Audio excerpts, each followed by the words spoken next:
Good morning बच्चों। आज हम लोग एनिमल बिहेवियर जो कल हमने स्टार्ट किया था उसका सेकंड पार्ट पढ़ रहे हैं। और कल हमने कुछ टाइप्स बताए थे आपको। प्राणी के व्यवहारिकी में जो व्यवहार होता है उसमें जो अधिगम होता है, जो लर्निंग की प्रक्रिया होती है, उसके कुछ प्रकार बताए थे हमने आपको। तो कल हमने एक नॉन एसोसिएटिव लर्निंग यानी कि हैबिचुएशन पढ़ लिया। आज हम लोग एसोसिएटिव लर्निंग पढ़ने जा रहे हैं। तो इससे पहले कि हम आगे चलें, सबसे पहले पहले का एक जो स्लाइड है उसको देख लें फिर से। मैंने आपको बताया था कि animal learning has been classified by Thorpe in 1963 into two types broadly. One is restricted, another is flexible. फिर रेस्ट्रिक्टेड क्या होता है, फ्लेक्सिबल क्या होता है, ये हमने आपको बता दिया था। और मैंने आपको बताया था कि इसमें तीन प्रकार के जो लर्निंग थॉर्पे ने बताए थे, ये तीनों प्रकार की लर्निंग जो है इसको हम एसोसिएटिव बिहेवियर कहते हैं। And why it is called as associative behaviour, let us see कि व्हाट इज एसोसिएटिव लर्निंग। एक एग्जांपल मैंने बहुत सिंपल सा यहाँ पे रखा हुआ है और ये बहुत आराम से समझ में आ जाएगा आपको। कि जैसे मान लीजिए बिजली चमकती है, दिस इज वन स्टिमुलस। उसका रेस्पॉन्स क्या है, यहाँ स्टिमुलस नहीं रेस्पॉन्स लिखना चाहिए। इसका रेस्पॉन्स क्या है कि हम लाइटनिंग देखते हैं। दूसरी बात क्या होती है कि एक दूसरा स्टिमुलस है जो कहते हैं थंडर। थंडर मतलब जैसे ही बिजली चमकती है तो वैसे ही बादल गरजते हैं, थंडरिंग होती है, बिजली कड़कने के बाद आवाज आती है। तो हम चूंकि बचपन से ये प्रक्रिया बार बार देखते रहते हैं, तो जैसे ही बिजली चमकती है हम क्या एक्सपेक्ट करते हैं, हमारा रिस्पॉन्स ये होता है कि वी एंटीसिपेट थंडर। हम लोग एक्सपेक्ट करने लगते हैं, आशा करने लगते हैं हम लोग। मतलब ये हमें लगता है कि अब बिजली चमकी है तो बादल गरजेंगे, थंडरिंग की प्रक्रिया होगी। This is associative learning, that we have learn that once there is lighting there would be thunder. तो एसोसिएटिव लर्निंग जो है ये हमने बताया था आपको कि when animal learns two event, animal learns that the two events are interconnected. जब किसी जानवर को ये पता चलता है कि दो अलग अलग इवेंट, दो अलग अलग जो घटनाएं हो रही हैं, ये दोनों आपस में कनेक्टेड हैं। जैसे एक रेस्पॉन्स कुत्ते का ये होता है कि जैसे ही वो फूड का साइट आता है या स्मेल आता है तो क्या होता है, वो सेलिवेट करना शुरू कर देता है, उसमें लार निकलने लगता है। हम लोग भी जैसे मान लीजिए कोई सामने अचार खा रहा है या अच्छे भोजन की खुशबू आ रही है, तो हमने आपको डाइजेस्टिव सिस्टम में बताया था कि हमारा जो सिस्टम है ना वो तैयार होने लगता है। We start salivating. हमारे में लार बनने की प्रक्रिया, लार स्रावित होने की प्रक्रिया शुरू हो जाती है। आमाशय में जो एंजाइम्स हैं उनके स्राव होने की प्रक्रिया शुरू हो जाती है। तो ये एक अनकंडीशनड रिस्पॉन्स है, यानी कि ये रिस्पॉन्स एक रिफ्लेक्स है, सिंपल रिफ्लेक्स है। अब इसी प्रकार के रिफ्लेक्स से जुड़ा हुआ एक दूसरा है जिसको हम कहते हैं क्लासिकल कंडीशनिंग, या फिर उसके एक और प्रकार है जिसको हम कहते हैं ऑपरेंट कंडीशनिंग। फिर स्पेशल, यानी कि जो यहाँ स्पेस से स्पेशियल बना है। तो तीन प्रकार की एसोसिएटिव लर्निंग है, देख लीजिए इसको। इसी प्रकार का जैसे कि कुत्ते ने खाना देखा तो लार स्रावित हुआ। लार स्रावित क्यों हुआ कि बचपन से वो देख रहा है कि जब भी खाना आता है, मतलब खाना है तो उसको खाना है, खाने के टाइम में उसको लार। ये एक ऑटोनॉमिक प्रोसेस है। ये हमारे तंत्रिका तंत्र में स्वयं नियंत्रित, जो हमारे ऑटोनोमस, जिसको क्या कहते हैं, स्वायत्त तंत्रिका तंत्र का एक रिस्पॉन्स होता है। और एसोसिएटिव लर्निंग तीन प्रकार के होते हैं। तो सबसे पहले जैसे मैंने कहा कि क्लासिकल कंडीशनिंग, इसमें क्या होता है कि this is a kind of associative learning in which animal respond to a substitute stimulus. मतलब एक स्टिमुलस तो है ही, जैसे खाना आया तो लार बनेगा, ये खाना देखा तो लार बनेगा। ये खाना का साइट और लार बनना एक स्टिमुलस है और एक रेस्पॉन्स है। अभी तक इस कंडीशनिंग में हम नहीं आए हैं। सबसे पहले ये तो ऑटोनॉमिक रेस्पॉन्स है, सिंपल रिफ्लेक्स है ये, और ये जो आप जानते हो कि प्रत्यावर्ती क्रिया या रिफ्लेक्स एक्शन क्या होता है, तो it's a kind of reflex action कि जैसे ही कुत्ते ने खाना देखा तैसे ही उसमें लार बनने की प्रक्रिया चालू हो गई। ठीक है। अब इवान पावलोव एक साइंटिस्ट थे, उन्होंने एक रिपोर्ट किया काम अपना 1941 में। उन्होंने ये क्या किया कि खाना दिया, this was an unconditioned stimulus. तो नॉर्मल कंडीशन में कुत्ते में सेलिवेशन होगा। फिर उन्होंने क्या किया कि बेल बजाया, तो सबसे पहले जब बेल बजाया तो कुत्ते में सेलिवेशन की कोई प्रक्रिया नहीं थी, लेकिन बाद में उन्होंने क्या किया कि घंटी बजाते थे और फिर कुत्ते को खाना देते थे। घंटी बजाया फिर कुत्ते को खाना दिया। So the food was unconditioned stimulus, और उसका अनकंडीशन रिस्पॉन्स ये था कि फूड देख के कुत्ते को सेलिवेशन होता था। ठीक है। लेकिन उन्होंने क्या किया कि जितनी बार खाना दिया ना, कम से कम 10 से 15 बार, उतनी बार घंटी बजा दी। अब क्या हुआ कि कुछ समय के बाद ये देखा गया कि खाना नहीं दे रहे हैं, सिर्फ घंटी बजाई, तब भी कुत्ते में क्या हुआ, सेलिवेशन स्टार्ट हो गया, यानी कि लार बनने की प्रक्रिया चालू हो गई। ठीक है। तो ये जो लार बनने की प्रक्रिया घंटी सुन करके चालू हो गई, इसको हम कहते हैं conditioned respond, and this is one of the prime या वेरी मतलब most discussed example of this classical conditioning. ये क्लासिकल कंडीशनिंग का सबसे पहला एग्जाम्पल यही इवान पावलोव का एक एक्सपेरिमेंट आता है। ये रशियन साइकोलॉजिस्ट थे। ठीक है।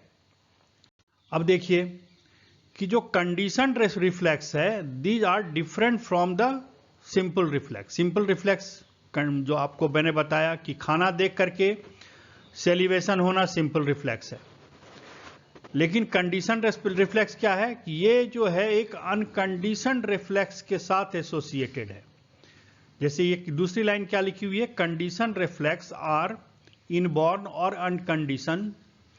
जैसे जो कंडीशन रिफ्लेक्स है ये इनबॉर्न होता है, जन्मजात होता है। जन्म से ही कुत्ता जैसे ही खाने को देखेगा, या कोई भी आदमी भी जैसे ही सुगंधित खाना उसके सामने आता है या कोई ऐसी चीज आती है, किसी को नींबू खाते देखो, अचार खाते देखो, तो सेलिवेशन शुरू हो जाता है, लार बनने की प्रक्रिया लार बनने की प्रक्रिया शुरू हो जाती है। ठीक है। तो ये है अनकंडीशनड स्टिमुलस, इसका अनकंडीशनड रिस्पॉन्स। जबकि कंडीशनड रिफ्लेक्स क्या था, इट इज एक्वायर्ड, मतलब ऐसा नहीं हुआ कि पहली ही बार घंटी बजाई और कुत्ते में सेलिवेशन हो गया, ऐसा नहीं था। ये जो कंडीशनड रिफ्लेक्स था, यानी घंटी बजने के बाद सेलिवेशन की जो कंडीशनड रिस्पॉन्स था, ये एक्वायर किया गया, ये प्राप्त किया गया, ये जन्मजात नहीं था। घंटी सुन करके शुरू में कुत्ते में कोई सेलिवेशन नहीं होता था, लेकिन जब फूड के साथ घंटी बजाई गई तब उसमें एक्वायर कर लिया, उसको ये समझ में आ गया कि जब भी घंटी बजती है तब खाना आता है। And these conditioned response they are acquired in life, मतलब एक्वायर्ड किया जाता है, प्राप्त किया जाता है, अधिग्रहित किया जाता है, मतलब उसको प्राप्त किया जाता है अपने जीवन के टाइम में। And this is not transmitted through genes, ये जीन्स के द्वारा एक से दूसरी पीढ़ी में स्थानांतरित नहीं होता। ये चीजें स्टैब्लिश भी होती है और इवॉल्व भी होती है। जैसे मान लीजिए कि घंटी बजाया, खाना दिया, घंटी बजाया, खाना दिया, फिर कंडीशन ये हुआ कि बिना खाना दिए भी घंटी बजाया तो सेलिवेशन हो गया, नंबर 1। लेकिन अगर ये बिना खाना दिए अब लगातार घंटी बजाते रहोगे तो कुछ टाइम के बाद क्या होगा, ये जो कंडीशन रिफ्लेक्स था वो खत्म हो जाएगा, ये एबॉलिश हो जाएगा। और जैसे कि ये घटना है इवान पावलोव की, इस प्रकार की बहुत सारी घटनाएं आप अपने आसपास रिलेट कर सकते हैं, बहुत अपने आसपास की घटनाओं को कोरिलेट कर सकते हैं, उसमें देख सकते हैं कि यहाँ पर कंडीशन या अनकंडीशन रिस्पॉन्स हुआ। ठीक है।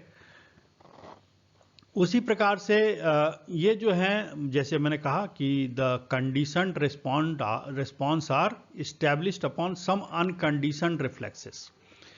जैसे घंटी बजने के बाद सेलिब्रेशन की प्रक्रिया क्या थी? ये अनकंडीशन रिफ्लेक्सेस मतलब फूड के साथ, अनकंडीशन स्टिमुलस यानी फूड के साथ जुड़ी हुई थी, और ये फूड के साथ जुड़ा हुआ जो अनकंडीशन रिफ्लेक्स है उसके ऊपर ये जो कंडीशन रिफ्लेक्स आधारित होता है। तो आपको अब समझ में आ गया होगा कि कंडीशन स्टिमुलस या कंडीशन रिफ्लेक्स क्या है। रिफ्लेक्स मतलब प्रतिक्रिया। तो ये कंडीशन रिफ्लेक्स क्या है, कंडीशन प्रतिक्रिया क्या है, और अनकंडीशनल प्रतिक्रिया क्या है, और दोनों किस प्रकार से एक दूसरे से रिलेटेड होते हैं। So one of the associative learning is condition reflex. ठीक है, जैसे कि secretion of saliva on sound of bell is condition reflex. ठीक है, चलिए उसके बाद जो दूसरा है वो है ऑपरेंट या इंस्ट्रूमेंटल या ट्रायल एंड एरर लर्निंग। तो अब देखिए, सबसे पहले तो हमें यह समझना पड़ेगा कि how it is different from the classical conditioning या कंडीशनड लर्निंग से ये जो ऑपरेंट लर्निंग है ये किस प्रकार से भिन्न है। तो ये जो पहला पॉइंट यही लिखा हुआ है कि condition learning is associated with unconditioned stimulus, यानी जो कंडीशन लर्निंग थी, कुत्ते में जो लार का गिरना था घंटी सुन करके, लार का बहना था मुंह में, लार निकलना था घंटी को बज करके, ये क्या था कि this condition learning was associated with unconditioned stimulus. ये अनकंडीशन स्टिमुलस मतलब फूड के साथ जुड़ा हुआ था। लेकिन where in trial and error में क्या होता है कि there are basic instinct and motivation, इसके साथ कुछ अंतर्निहित जो एक अंदर से क्या कहिए उसको मोटिवेशन होता है, जैसे कोई ड्राइव होती है, अंदर से कुछ करने की इच्छा जो जागृत होती है, या अंदर से करने की जुगसा होती है ना, लिप्सा होती है। तो अंदर का एक ड्राइव है, अर्ज है, जिसकी वजह से ये होता है। जैसे जब भी कोई एनिमल भूख से, प्यास से, या सेक्सुअल हंगर से, या डर से, या किसी लालच की वजह से मोटिवेट होता है। मोटिवेशन मेरे ख्याल से, मुझे शब्द हिंदी का आ नहीं रहा, लेकिन मोटिवेशन आप समझते हो, मोटिवेट होता है तो क्या होता है, रेस्टलेस होने लगते हैं, है ना। रेस्टलेस होने लगते हैं मतलब वो जो है ना, उसमें एक तरह का कुछ काम करने के लिए एक चपलता आ जाती है, वो तेजी से, मतलब रेस्टलेस होना आप समझते हो, रेस्टलेस हो जाता है। और उसमें क्या होता है, वो एक्सप्लोर करने लगता है, एपिटिटिव बिहेवियर होता है। जैसे मान लो कोई कुत्ता भूखा है तो क्या करेगा, दौड़ेगा, देखेगा कहीं कहीं कोई खाना घर से निकल करके कूड़ा भी फेंकने आ रहा है तो उसके पीछे जाता है ना। जैसे तो ये देखिए, जैसे गाय को मान लीजिए भूख लगती है तो क्या करती है, दरवाजे पे जाके खड़ी होती है, क्योंकि उसको पता है कि आमतौर पर दरवाजे पे खड़े रहते हैं तो कोई न कोई रोटी लेके आता है। ठीक है, उसके बाद क्या होता है कि कुछ दिन के बाद आप देखोगे, ये कई घरों में देखा गया है कि जैसे मान लीजिए कि गाय शाम में आती है और आप उसको निकल करके एक रोटी दे देते हो, दूसरे दिन करो, तीसरे दिन करो, चौथे दिन क्या होगा पता है, चौथे दिन गाय जो है जीभ से आपके गेट को नॉक करना शुरू कर देगी, उसको रोटी चाहिए तो, क्योंकि उसको ये पता है कि इस घर में जाने के बाद हमको रोटी मिलती है। ये है ऑपरेंट लर्निंग। तो होता क्या है कि जब भी भूख लगती है, प्यास लगती है, कोई सेक्स का हंगर होता है, या कोई डर होता है, कोई लालच होता है, मतलब किसी चोर को अब एकदम बिल्कुल तलब लग गई कि आज उसे चोरी करनी है ना, तो उसके अंदर भी ऐसी ही रेस्टलेसनेस आ जाती है। फिर वो क्या करता है, एक्सप्लोर करता है, अब वो रास्ता ढूंढने लगता है कि किस प्रकार से हमारा जो अर्ज है, हमारी जो एक अंदर जो इच्छा जागृत हुई है, उसका शमन कैसे करें, उसको शांत कैसे करें। तो ड्यूरिंग द कोर्स इस प्रकार के बिहेवियर में स्पॉन्टेनियसली, स्वतः कई प्रकार के मोटर पैटर्न एनिमल में दिखाई पड़ते हैं, जैसे सूंघना, चलना, आसपास देखना, है ना, इस प्रकार के पैटर्न दिखाई पड़ते हैं। और फिर क्या होता है, जैसे मान लीजिए उसका एक उदाहरण मैं आपको बता दूं, ये थॉर्नडाइक बॉक्स है, थॉर्नडाइक ने डेवलप किया था। इसमें क्या, इस बॉक्स में क्या होता है, ये सामने देखिए दरवाजा लगा हुआ है। दरवाजा जो है इसके ऊपर क्या है कि एक रस्सी से बंधा हुआ है और अंदर एक लीवर है। तो किसी बिल्ली को इसने बंद कर दिया, क्या किया, बंद कर दिया। बंद कर दिया, बिल्ली परेशान हो गई अंदर। अब वो भागने के लिए बार बार इनकी जो कमानियां हैं पिंजड़े की या पिंजरे की दीवार है, वो बक्सा है, उस पर बार बार लात मारना, धक्का देना शुरू किया, लेकिन हो नहीं रहा था कुछ। अल्टीमेटली इसी चक्कर में उसका पैर एक लीवर पे पड़ गया। ये जो लीवर है इसको दबाने से ये दरवाजा खुल जाता है थॉर्नडाइक बॉक्स में। तो क्या हुआ कि जैसे ही लीवर को दबाया ना तैसे ये दरवाजा खुल गया। तो पहली बार तो दरवाजा खुला तो उसने ये नहीं समझा कि भाई क्यों हुआ ये, वो तो निकल के भाग गई। उसको फिर बंद कर दिया गया करीब 8 घंटे के बाद या दूसरे दिन फिर बंद कर दिया। फिर ऐसा प्रयास किया, फिर दूसरी तीसरी बार में इसको समझ में आ गया कि जब भी हम ये लीवर दबाते हैं तब भी ये जो दरवाजा है ये खुल जाता है। अब नेक्स्ट टाइम उसको जब भी बंद किया जाता था वो कुछ नहीं करती थी, सीधा सीधा इस लीवर को प्रेस कर देती थी पैर से, बिल्ली जो है।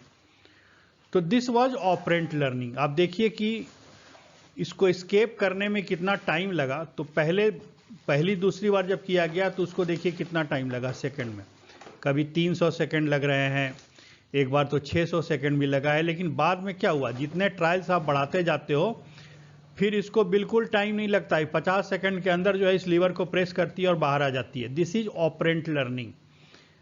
ये ट्रायल एंड एरर से इसने सीख लिया कि भाई ये काम करने से क्या होता है, दरवाजा खुल जाता है। और चूंकि इस प्रकार के लर्निंग के स्टडी के लिए बहुत सारे इंस्ट्रूमेंट यूज किए गए थे, जैसे एक विलियम हेप्स मेज है, स्किनर बॉक्स है, थॉर्नडाइक बॉक्स है ना।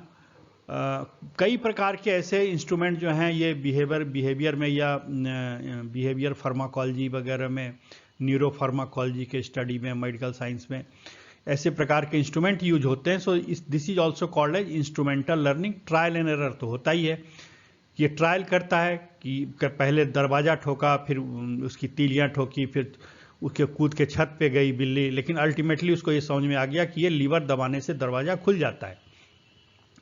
तो ये ऑपरेटिव ऑपरेंट कंडीशन है। तो इसमें क्या लिखा है कि वन ऑफ द पैटर्न, अब ये देखिए ये गलती से ऐसे ही लिख दिया मैंने, one of the pattern is followed by reinforcement.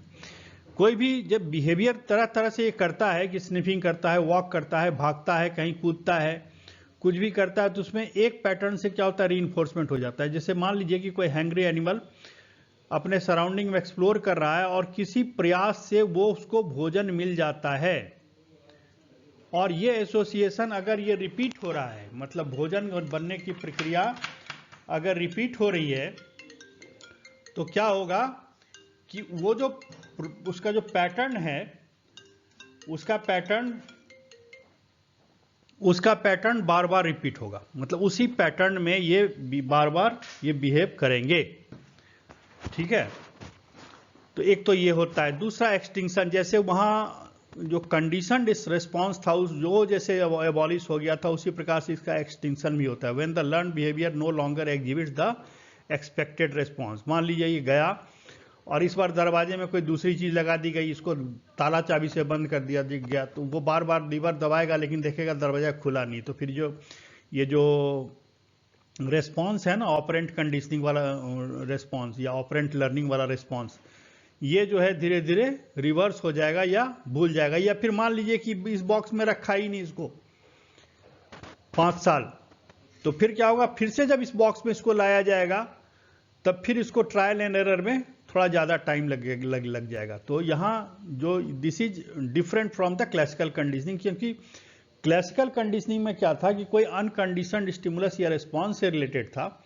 यहाँ क्या है कि कुछ एनिमल जो है they are motivated by certain needs of the life, जीवन के जो कुछ इच्छाएं होती हैं या कुछ साइकोलॉजिकल पैटर्न होता है किसी का, उसके कारण मोटिवेट होने के कारण इस प्रकार का बिहेवियर प्रदर्शित हो रहा था। ये देखिए ऑपरेंट कंडीशन, इसको एसोसिएटिव लर्निंग है, ट्रायल एंड एरर है। ये देखिए स्किनर बॉक्स, मैंने अभी थोड़ी देर पहले बात की थी। इसमें क्या होता है कि 2 प्रकार की चीजें, यहाँ तो एक पैलेट डिस्पेंसर, मतलब यहाँ भोजन का पिलेट रख दिया गया है, और ये है लीवर।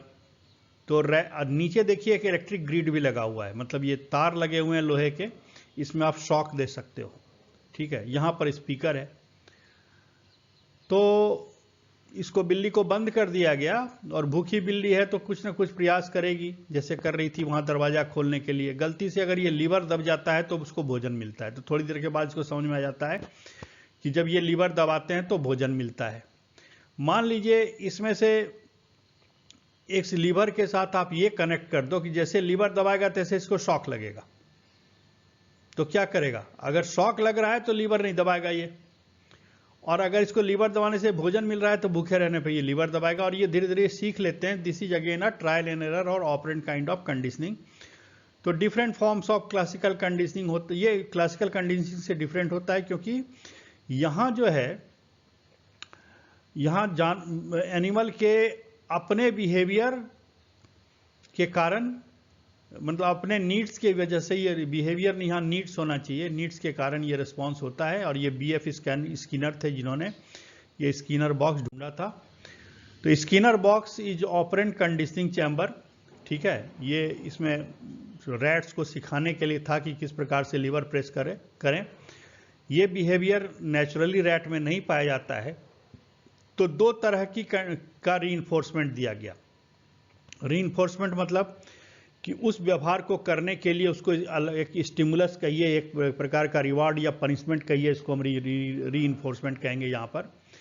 तो जैसे पॉजिटिव रीइंफोर्समेंट क्या था कि rat was awarded with food when press the lever, कि अगर लीवर प्रेस किया तो रैट को भोजन मिला। निगेटिव रीइंफोर्समेंट है कि आपको आप ये चाहते हो कि रैट जो है लीवर दबाना बंद कर दे, तो उसके बाद क्या होगा कि इसमें क्या होगा, सॉरी मैं थोड़ा उल्टा बोल गया था। इसमें क्या होगा कि अगर ये लीवर दबा, मान लीजिए रैट को रखा आपने और इलेक्ट्रिक शॉक दिया, और रैट जाहिर सी बात है कि रेस्टलेस हो जाएगा, अंदर बचने का प्रयास करेगा। उस बचने के प्रयास से कहीं से लीवर दब जाता है तो शॉक बंद हो जाता है अगर मान लीजिए, तो वो क्या करेगा कि लीवर दबा देगा ताकि इलेक्ट्रिक शॉक उसको नहीं लगे। तो एक निगेटिव रीइंफोर्समेंट है, ये एक पॉजिटिव रीइंफोर्समेंट है। अब तीसरे प्रकार का जो एसोसिएटिव लर्निंग है, दैट इज स्पेशल या लैटेंट या एक्सप्लोरेटरी लर्निंग। इसको थॉर्पे ने डिफाइन किया कि latent learning is an association of indifferent stimuli और सिचुएशन विदाउट पेटेंट रिवॉर्ड। मतलब एक ऐसा स्टिमुलस है, एक ऐसा उद्दीपन है जो आपको अल्टीमेटली, मतलब तत्कालिक रूप से इमीडिएटली कोई रिवॉर्ड नहीं देता। मतलब ऐसा नहीं है कि लीवर दबाने से खाना आ गया है, तत्कालिक रिवॉर्ड कोई नहीं है यहाँ पे, समझ रहे हैं। हालांकि ये हेप्स विलियम मेज है और यहाँ पे रखा हुआ है फूड और यहाँ पे रखा हुआ है रैट। जब भी भूखे रैट को लाया जाता है तो ये क्या करेगा, सब जगह ढूंढेगा, पहले अलग अलग चैम्बर में जाएगा, जाते जाते इसको फूड मिल जाएगा तो पहले, दूसरे, तीसरे, चौथे प्रयास के बाद क्या होगा कि जैसे ही इसको आप छोड़ेंगे सीधा खाने वाले चैम्बर पे जाएगा। ये तो हो गया ऑपरेंट कंडीशनिंग। लेकिन ऑपरेंट कंडीशनिंग से पहले अगर मान लीजिए चूहा भूखा नहीं है, चूहा मान लीजिए भूखा नहीं है, तो क्या करेगा, वो ऐसे ही तफरी करेगा, घूमेगा।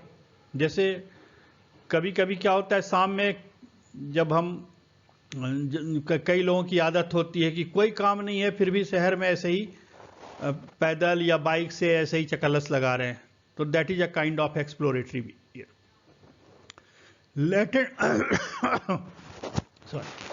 लेटेंट लर्निंग कब होता है, जब एनिमल कुछ एक्सप्लोर करता है।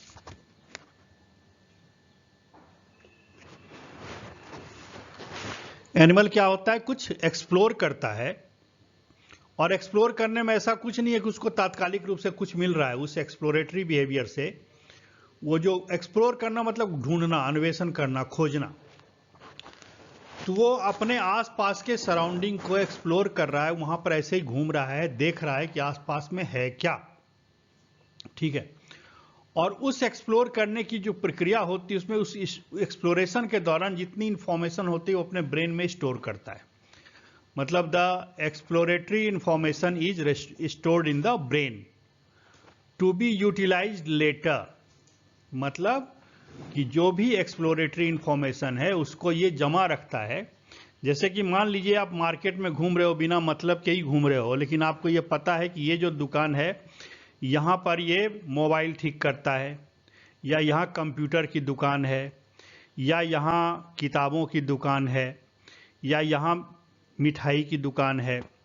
अब आपको घर में कहा गया कि आप जो है ना मिठाई लेके आओ, तो आप क्या करोगे? वो जो एक्सप्लोरेटरी बिहेवियर की वजह से एक इंफॉर्मेशन आपके दिमाग में था, इसकी वजह से क्या होगा कि आप पूरे शहर में घूमोगे नहीं, ना ही किसी से पूछोगे, क्या करोगे? आप सीधा मिठाई की दुकान पे जाओगे। आपका मोबाइल खराब हो गया तो आप क्या करोगे? उसी स्टोर्ड इंफॉर्मेशन को रेफर करोगे।